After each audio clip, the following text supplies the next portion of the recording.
Building a construction project plan template. In this video, I'm going to cover the best practices that you can follow when creating a template for a program type for future use. And it's really, really exciting. If you in this video want to know the typical steps that build on other videos in this series and on this YouTube channel, and if you want to know the key activities that you must follow in order to create templates to make your life easier in the future, then this is the video for you. Stay with us.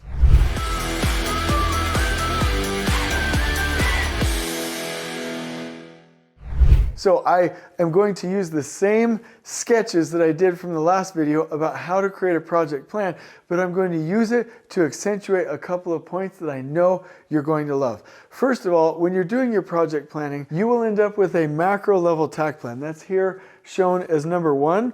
That means you have a start duration and an end duration, and you see all of the strategic production plan on one page. Now that's before you go to your norm level production plan based off of the pull plan. But every project will have their master schedule. Every project will have their logistics plan and at least 6 different types to cover all phases of the project so that you can see the plan not only from a time perspective but a spatial perspective and identify your general conditions and general requirements. So it's super solid. The reason that you're going to do that is so that you can see any trade or zone bottlenecks or any limiting factors in the plan so that early on in schematic design and design development, you can design the bottlenecks better, fabricate to enable the bottlenecks, and deliver in a way that supports the bottlenecks. So let's say you have one trade going from zone to zone or one massive activity that's really holding you up. The question is, how can I get ahead of that and design it, fabricate it, and deliver it better to narrow that duration? And once you've actually done this, you'll want to rezone your project from the macro to your pull plan to the norm to where you gain time for the purpose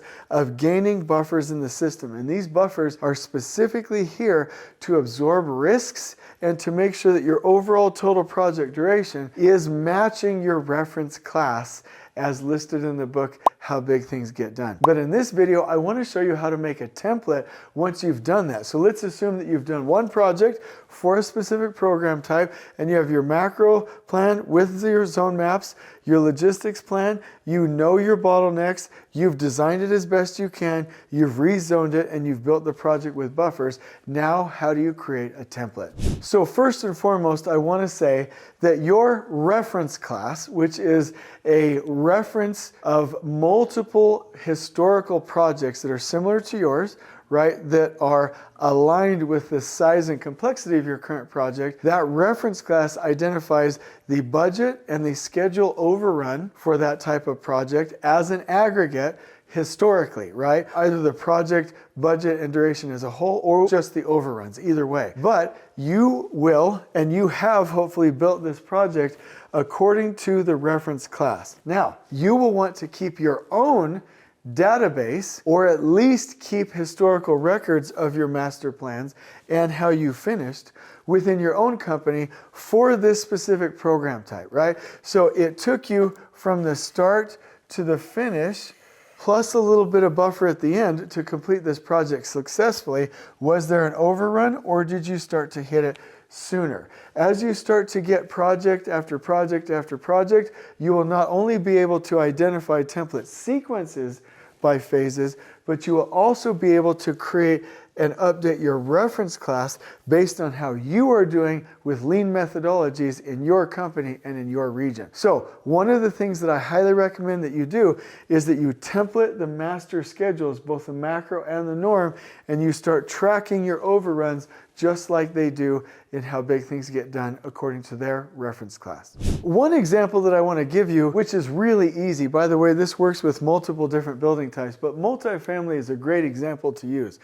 I know with developers that we work with, they have tracked how long projects take. And through the implementation of rezoning and identifying your bottlenecks and designing to the work package and implementing the last planner system and aligning work in progress, these are starting to narrow, right? At least by 5 to 10%.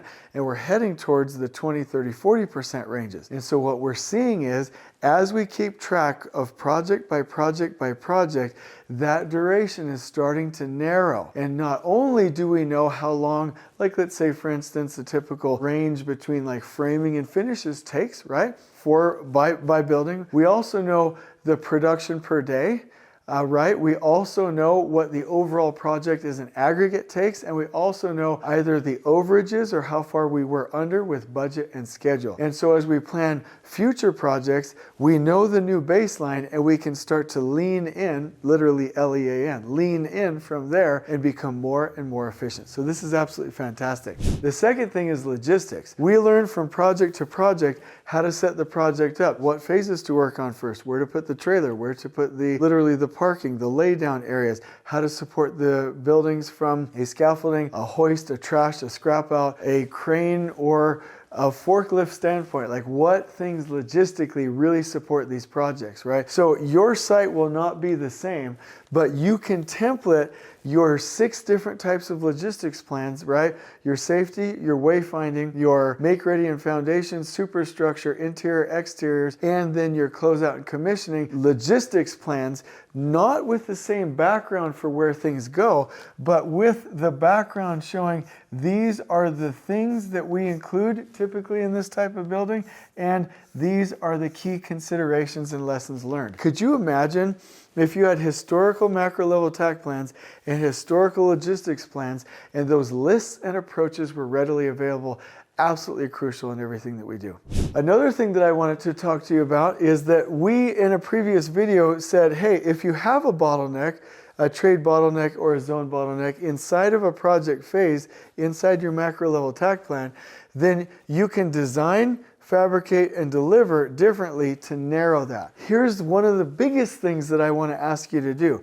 For every activity in your production plan, or at least the high risk ones, or at least your bottlenecks, literally look at how well your install went, and during construction, ask the question, what could we design differently, fabricate differently, deliver differently, or install differently to really do better on the next project, and then create a visual feature of work, and I'm going to call it a board or a graphic. And what I'm talking about here is, and we do this in Canva, if you have your feature of work, literally start to fill this out for what this would need to look like to go faster, better, safer, more enjoyable on the next project. These, for all critical features of work, can be templated for the next project.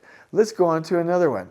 We know in the macro range and the norm range in our production plans how we want to go from your contractual promise to the pull plan to what we call the target. The zoning strategy that we start with and the zoning strategy that we end up with through that pull plan is key. I'll tell you, when you start to template your zoning strategies, you'll go from a 3-day tack time to then, hey, the trades are ready for a 2-day tack time, and then in a couple of years, you'll be ready for a 1-day tack time, and your project duration will start to narrow without ever hurting trade partners. So trending that and templating this in our strategy, also in addition with our design to work package efforts, are absolutely key.